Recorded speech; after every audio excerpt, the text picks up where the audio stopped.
1967년 한 심리학 실험실에서 개들을 대상으로 실험이 진행됐습니다. 연구자의 이름은 마틴 셀리그만. 그는 개들을 두 무리로 나눴습니다. 양쪽 모두에게 가벼운 전기 자극을 줬습니다. 차이는 딱 하나였습니다. 한 무리는 코로 버튼을 누르면 자극을 멈출 수 있었습니다. 다른 무리는 무엇을 해도 자극을 멈출 수 없었습니다. 그리고 얼마 뒤 두 무리를 새로운 상자에 옮겼습니다. 이 상자는 낮은 담만 넘으면 누구나 자극을 피할 수 있는 구조였습니다. 첫 번째 무리는 곧바로 담을 넘어 자극을 피했습니다. 그런데 두 번째 무리는 놀랍게도 아무것도 하지 않았습니다. 담만 넘으면 되는데 시도조차 하지 않고 그 자리에 웅크린 채 자극을 견뎠습니다.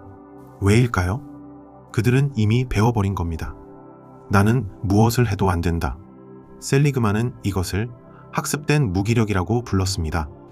그리고 오늘 소개할 한 사람은 이 무기력에 빠질 이유가 세상에서 가장 많았던 사람입니다. 그런데 그는 65의 정반대의 결말에 도달했습니다. 당신이 부족한 게 아닙니다. 당신의 뇌가 아직 배우지 않았을 뿐이죠. 안녕하세요, 카미노입니다. 혹시 침착맨 채널에서 조회수 650만이 터진 그 프랑스어 교수님을 아시나요? 탈모에 본인 표현으로 쇼다리인 60대 교수님이 대기업 광고까지 찍으며 화제가 된 분이죠. 그 정일영 교수의 이야기입니다.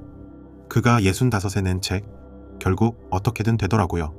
이분의 이력을 들으면 방금 그 실험 속 두 번째 개가 떠오릅니다. 파리 8대학에서 언어학 박사를 받고 돌아왔지만 30해를 시간 강사로 떠돌았습니다. 교수 임용에는 4-5번을 내리떨어졌습니다. 가수가 꿈이라 50이 넘어 오디션에 나갔다가 그것도 떨어졌습니다. 무엇을 해도 안 되는 경험을 30년간 반복한 겁니다. 이 정도면 학습된 무기력에 빠지는 게 뇌과학적으로 당연합니다. 그런데 그는 빠지지 않았습니다. 오늘은 그 비결을 뇌과학 3가지로 풀어드리겠습니다. 자, 첫 번째입니다. 첫 번째, 무기력을 부르는 건 실패가 아니라 통제할 수 없다는 느낌입니다.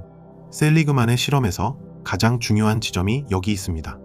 두 무리의 개는 똑같은 양의 전기 자극을 받았습니다.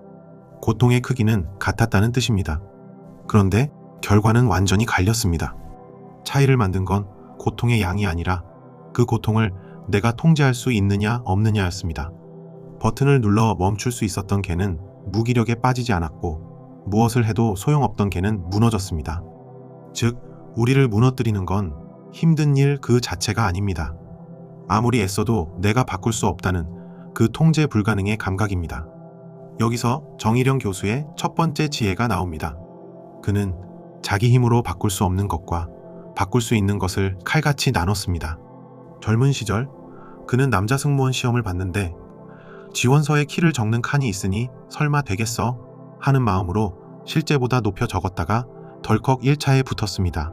그런데 2차 면접에서 실제 키를 본 면접관이 승무원은 최소 175cm는 돼야 한다고 하자 그는 그 자리에서 쿨하게 승무원의 꿈을 접었습니다. 할아버지 때부터 유전인 탈모에 연연하지 않은 것도 같은 이유였습니다. 키나 유전은 아무리 노력해도 내가 못 바꾸는 겁니다. 셀리그만의 실험으로 치면 버튼이 없는 자극입니다. 거기에 매달리는 순간 우리는 두 번째 개가 됩니다. 그래서 그는 바꿀 수 없는 건 미련 없이 담 밖으로 던져버린 겁니다. 혹시 이건 동물 실험일 뿐이라고 생각하실 수 있습니다. 그런데 사람에게도 똑같이 나타났습니다. 심리학자 도널드 히로토가 사람을 대상으로 같은 실험을 했습니다. 사람들을 두 무리로 나누고 한쪽은 버튼을 누르면 시끄러운 소음을 끌 수 있게, 다른 쪽은 무엇을 해도 못 끄게 했습니다. 그 다음 두 무리를 새로운 방으로 옮겼습니다. 이번엔 손만 옆으로 움직이면 누구나 소음을 끌 수 있는 방이었죠. 결과는 개 실험과 똑같았습니다. 소음을 통제할 수 있었던 사람들은 곧바로 손을 움직여 소음을 껐습니다. 그런데 아무것도 할 수 없었던 사람들은 손만 움직이면 되는데도 그냥 소음을 견디고 앉아 있었습니다. 무기력은 개만의 이야기가 아니었던 겁니다. 우리 뇌도 정확히 이렇게 작동합니다. 그래서 바꿀 수 없는 일에 오래 매달리면 누구나 그 방 안의 사람이 됩니다.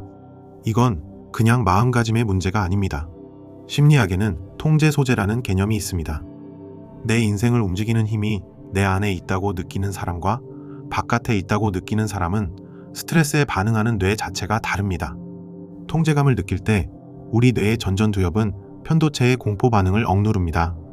반대로 통제감을 잃으면 편도체가 폭주하고 스트레스 호르몬이 쏟아집니다. 그러니 바꿀 수 없는 것에서 손을 떼는 건 회피가 아니라 뇌를 지키는 가장 전략적인 선택이었던 겁니다. 두 번째, 자책은 무기력을 학습시키는 가장 빠른 길입니다. 그렇다면 바꿀 수 없는 일 앞에서 우리는 보통 무엇을 할까요? 대부분 자기 자신을 탓합니다. 정일영 교수도 그랬습니다. 4-5번을 연달아 임용해서 떨어지자 그는 매일 자신을 때렸습니다. 나보다 못한 사람도 교수가 되는데 너는 대체 뭐하는 놈이냐? 그렇게 자신을 몰아붙이다 결국 공황장애가 왔습니다. 혈압약, 당뇨약, 여러 약이 더해져 본인 말로 걸어다니는 병원이 됐죠. 왜 자책이 이토록 위험할까요? 셀리그만은 나중에 이 이론을 발전시키면서 결정적인 사실을 밝혀냈습니다. 같은 실패를 겪어도 그 원인을 어떻게 해석하느냐에 따라 무기력에 빠지는 정도가 완전히 다르다는 겁니다. 실패의 원인을 첫째 내 탓이고, 둘째 영원히 안 바뀌고, 셋째 내 삶 전부가 문제라고 해석하는 사람. 이런 사람은 무기력과 우울에 훨씬 빨리 빠집니다. 자책은 정확히 이 3가지를 다 합니다. 그건 내 탓이야. 나는 원래 이래. 내 인생 전부가 틀렸어. 이렇게 생각하는 순간 뇌는 나는 무엇을 해도 안 된다는 그 치명적인 학습을 시작합니다. 그래서 정일영 교수가 붙잡은 생존법이 좀 뜻밖입니다. 바로 남 탓입니다. 박사를 따고도 자리를 못 잡은 건 교육제도 탓, 책이 안 팔린 건 이게 압권인데 하필 같은 시기에 나온 한강 작가의 노벨상 탓을 했다고 합니다. 웃자고 하는 말이 아니라 책에 적힌 그대로입니다. 얼핏 유치해 보이지만 셀리그만의 이론으로 보면 정확히 반대되는 처방입니다. 원인을 잠시 바깥으로 돌리면 내 탓이라는 첫 번째 화살을 피할 수 있습니다. 그러면 나는 무엇을 해도 안 된다는 학습이 멈추고 다시 시도할 힘이 남습니다. 물론 여기엔 조건이 있습니다. 저자도 분명히 단서를 달았습니다.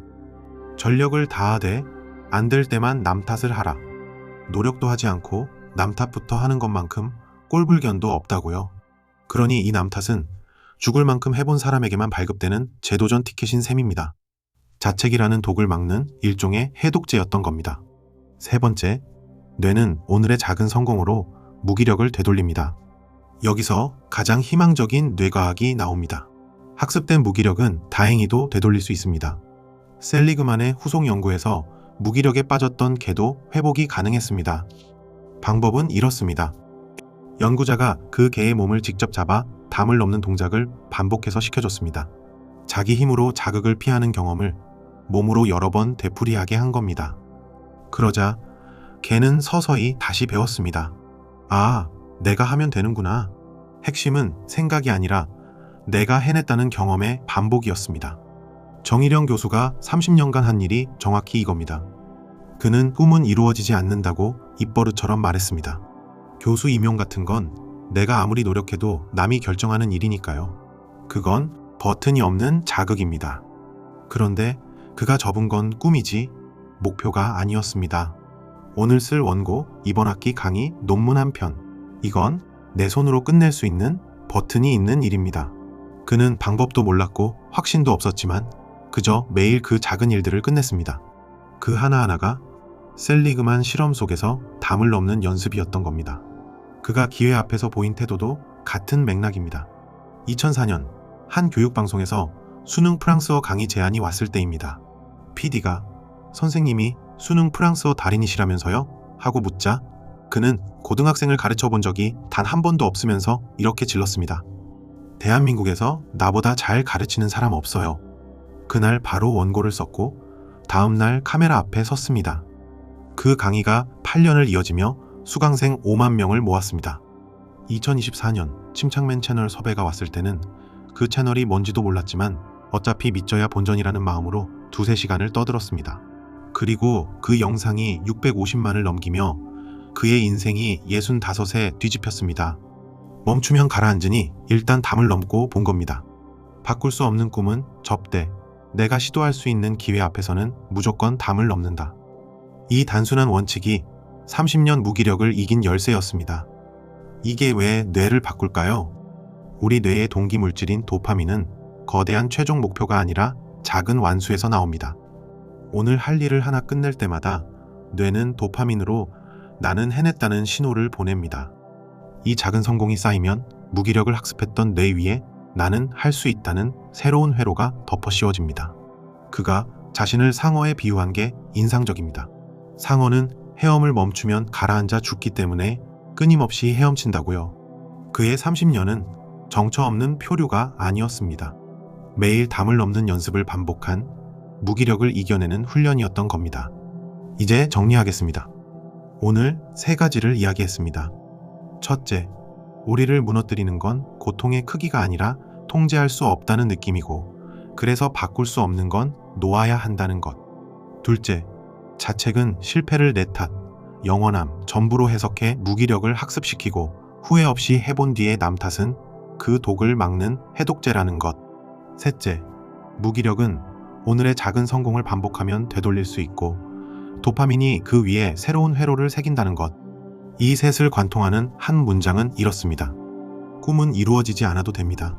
하지만 오늘의 목표는 오늘 이루어져야 합니다. 한 가지만 더 말씀드리고 싶습니다. 셀리그만의 실험에는 사실 덜 알려진 3번째 무리가 있었습니다. 과거에 스스로 문제를 해결해 본 경험이 있는 개들은 나중에 통제 불가능한 자극을 겪어도 쉽게 무기력에 빠지지 않았습니다. 작은 성공의 경험이 미래의 무기력을 막는 백신이 된 겁니다. 정일영 교수의 30년이 딱 그랬습니다. 매일 노를 젓고 매일 담을 넘은 그 무수한 작은 성공들이 30해의 좌절 속에서도 그를 무너지지 않게 지켜준 백신이었습니다. 그리고 그 백신은 65세 기어이 그를 교수 연구실 앞에 데려다 놓았습니다. 당신이 전력을 다했는데도 안 됐던 일, 딱 하나만 떠올려 보세요. 그게 혹시 당신 힘으로는 바꿀 수 없는 일은 아니었나요? 만약 그렇다면 오늘 밤만큼은 그 일에 대고 이렇게 말해보세요. 이건 내 탓이 아니다. 그리고 내일 아침 당신 힘으로 끝낼 수 있는 아주 작은 일 하나를 해내보세요. 그 하나가 무기력을 되돌리는 첫 번째 담 넘기입니다. 괜찮으시다면 그 작은 일이 무엇일지 댓글로도 남겨주세요. 저도 같이 읽겠습니다. 이런 이야기를 계속 듣고 싶으시다면 지금 듣고 계신 곳에서 구독을 눌러주세요. 알림까지 켜두시면 새 이야기를 놓치지 않으실 겁니다. 성공한 사람들이 읽은 책을 계속 뇌과학으로 풀어드리겠습니다. 뇌는 언제든 다시 배웁니다. 무엇을 해도 안 된다고 배웠던 뇌도 작은 성공을 반복하면 다시 배웁니다. 당신은 무기력한 사람이 아닙니다. 아직 담을 넘는 연습을 시작하지 않았을 뿐입니다. 감사합니다. 지금까지 카미노였습니다.